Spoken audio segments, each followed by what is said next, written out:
Once upon a time, in the ancient kingdom of Siam, endless green rice fields swayed in the breeze, rivers flowed through lush valleys, and coastal villages thrived under the soft morning sun.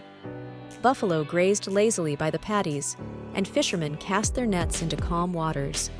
Life was peaceful, as if the land itself was cradled in harmony. But beneath the surface, dark forces began to stir. Strange omens appeared, storms on clear horizons, animals acting strangely, and the earth trembling lightly. The kingdom's peace was about to face a hidden threat.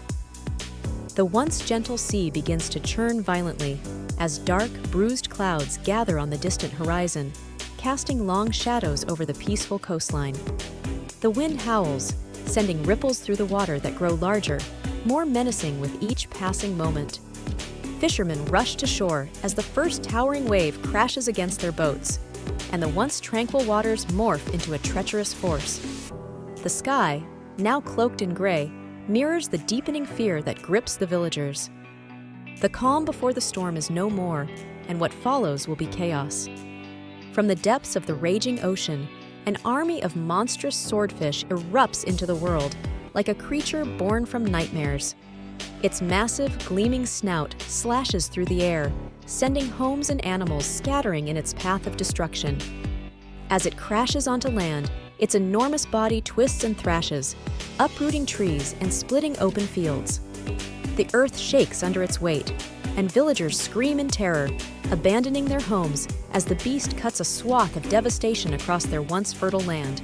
The swordfish, a harbinger of doom, has arrived, and no one is prepared for its fury. Torrential waves surge inland, sweeping over fields and villages, drowning crops and livestock in their unstoppable wake. Entire homes are lifted off their foundations, carried away by the relentless tide. Villagers scramble to higher ground, clutching whatever they can save: clothes, children, small animals, as the sea devours all in its path. The sky is black with clouds, and the once orderly village has become a chaotic tableau of desperation. The waters rise higher and higher, and with them, the hope of salvation begins to fade. With their land submerged and their hearts heavy with fear, the villagers gather at the gates of the royal palace, their voices a desperate chorus of pleas. Drenched, bedraggled, and hopeless, they call out to their king, begging for a solution to stop the swordfish and save their homes. The palace, grand and untouched, looms above them, a stark contrast to the despair below. Inside, the king listens, but his ministers whisper quietly, offering no answers. The villagers kneel in the pouring rain, their fate hanging in the balance, as the king hesitates, unsure how to respond to the catastrophe. The king's panic. Behind the closed doors of his grand chamber, the king paces relentlessly, his royal robes rustling as he wrings his hands in helplessness. The lavish surroundings of gold and fine silks do nothing to soothe his frayed nerves. His ministers hover near, whispering among themselves, offering only confusion and half-baked solutions. Outside, the storm rages on, and with every distant crash of waves, the king's heart tightens. His once unshakable confidence now crumbles, and it becomes painfully clear he has no idea how to stop the destruction of his kingdom. Standing tall before the huddled masses, a royal herald, clad in richly embroidered robes, unrolls a parchment with trembling hands.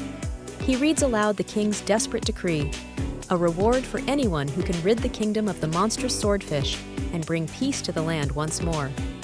Hope flickers in the eyes of the weary villagers, but doubt lingers as well. Who could possibly defeat such a creature? As the words echo through the crowd, murmurs of uncertainty ripple through the throng. Yet in the distance, a figure steps forward, unassuming, but with a confidence that catches everyone off guard. A humble young man, dressed in the simple garb of a villager, approaches the palace gates with quiet resolve. His eyes, sharp and steady, meet the king's as he stands before the throne. Despite his modest appearance, there is something unshakable about him, a belief that he can save the kingdom where others have failed. He bows respectfully, yet his words are filled with certainty. He has a plan, one that will lure the swordfish and trap it, securing peace for the kingdom. The room falls silent, the weight of his words hanging in the air as hope begins to take root once more. The village becomes a hive of activity as the young man instructs the people to cut down banana trees, stripping them of their branches and dressing the trunks in simple clothing. These trunks, lined up along the shore like an army of scarecrows, stand ready to deceive the swordfish. The villagers work tirelessly under the young man's guidance, hauling tree trunks to the coastline and positioning them with care. There is a palpable tension in the air. Everyone knows this is their last chance. As the sun sets, the shore is lined with figures, each one a decoy waiting for the beast's return. The sea roars back to life, and from its depths, the monstrous swordfish reemerges, its eyes locked on the shore.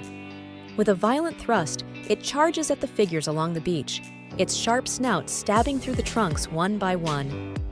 But instead of terrorizing the villagers, the beast finds itself trapped. Its massive body flails and writhes as it struggles to free itself, its snout wedged deep into the thick banana tree trunks. The young man's plan has worked.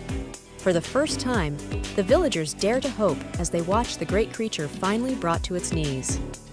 The beach erupts with cries of triumph as the villagers, armed with spears and crude weapons, rush forward to slay the trapped swordfish.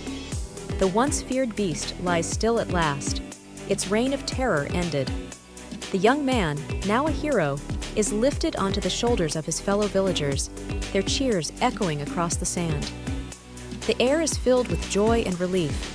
Families embrace, and songs of victory rise into the evening sky. The kingdom is safe, and the young man is heralded as the savior who brought peace back to the land. Deep within the shadowy halls of the palace, the king's ministers gather, their faces twisted with envy and malice. The young man's rise to glory stings their pride, and in hushed tones, they conspire against him. Their voices drip with venom as they plot to remove him from the king's favor, their greed and ambition festering in the dark corners of their hearts. The light of victory fades in the shadow of their treachery, and the seeds of betrayal are sown. Succumbing to the poisonous whispers of his ministers, the king makes the most tragic decision of his reign. His face hardens as he gives the order for the young man's arrest, sealing his fate. The hero who saved the kingdom is now branded a traitor. The royal guards march toward the village, their heavy footsteps echoing the weight of the king's betrayal. The court falls silent, as even the ministers, satisfied with their deception, exchange glances of triumph. Outside the palace walls, the winds of doom begin to stir. In the heart of the village, the young man's family watches in horror as soldiers storm their home. The young man, once a hero, now stands powerless as the guards seize him. His mother weeps at the doorway, while villagers gather, their faces etched with disbelief. The soldiers, clad in traditional armor, drag him away, their grip unyielding. The young man offers no resistance, his calm demeanor belying the storm of emotions that rage inside him. His fate is sealed, and the village mourns the injustice unfolding before their eyes. On a bleak, windswept hill, the young man stands tall before the executioner, his face calm, his spirit unbroken. A crowd gathers, watching in somber silence as the executioner raises his blade. The young man, eyes fixed on the horizon, speaks his final words, a curse upon the land and the king who betrayed him. His voice, steady and unafraid, carries on the wind, warning of eternal unrest. Dark clouds roll in, the sky mirroring the foreboding in his words, and the blade falls. As the young man's final curse rings out, a storm unlike any other sweeps across the kingdom. Thunder cracks, and the sea churns violently as waves crash against the shore. His words echo through the heavens, a prophecy of doom that cannot be undone. In that moment, the kingdom's fate is sealed. His curse will linger, haunting the land for generations to come. The air grows thick with dread, and the people, once filled with joy, feel the weight of the young man's final act. The kingdom unravels as cracked spider across the once proud palace walls, growing deeper by the day, mirroring the fracturing unity of the people. In the streets, what began as murmurs of discontent escalate into violent clashes. Neighbors who once shared rice now stand on opposite sides, hurling stones and insults. Soldiers struggle to maintain order, but the unrest spreads like wildfire through the kingdom's villages and cities. Merchants abandon their stalls, leaving markets in disarray. Smoke rises from small fires, set in the chaos of looting.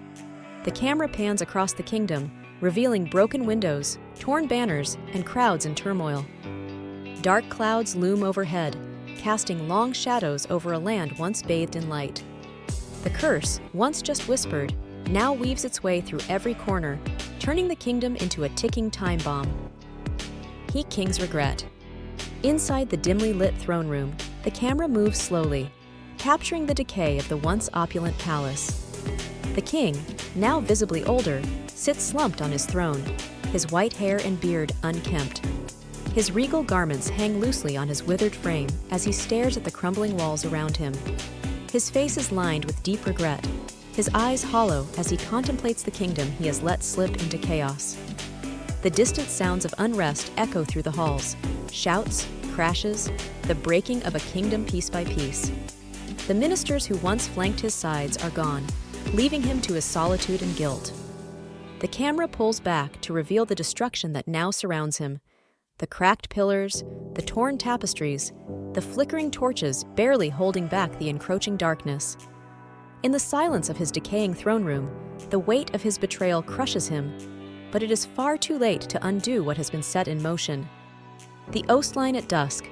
The waters are unnervingly still, save for the slow, rhythmic lap of waves against the shore. As the camera glides just above the surface, the outline of a giant swordfish's shadow appears beneath the water. It moves slowly, ominously, under the darkened waves, its form distorted but unmistakable.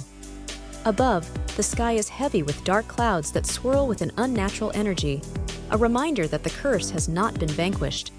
The shadow of the swordfish seems to stretch endlessly beneath the ocean, a haunting specter that lingers long after its physical form was defeated. The camera lingers on the image of the shadow, as if it watches over the kingdom, waiting for the right moment to resurface. As the final rays of sunlight disappear, the swordfish's shadow dissolves into the darkness of the sea, yet the sense of doom remains palpable. In modern-day Thailand, on the bustling city streets where protests rage, filling the air with the shouts of defiance, thousands of people march with banners raised high, demanding change as tensions run high. Riot police stand at the ready, their shields gleaming in the harsh light of flickering street lamps. Smoke billows from nearby fires, and the clamor of unrest reverberates off towering skyscrapers that now dominate the skyline. The curse, born centuries ago, still festers in the heart of the nation. From political upheaval to economic strife, the echoes of the young man's ancient curse have shaped the country's destiny, pulling it repeatedly into cycles of turmoil. The camera pans out, revealing the magnitude of the unrest, as storm clouds gather once more on the horizon, casting a long shadow over the city. The cursed swordfish may no longer lurk in the waters, but the curse remains, woven into the very fabric of Thailand's future.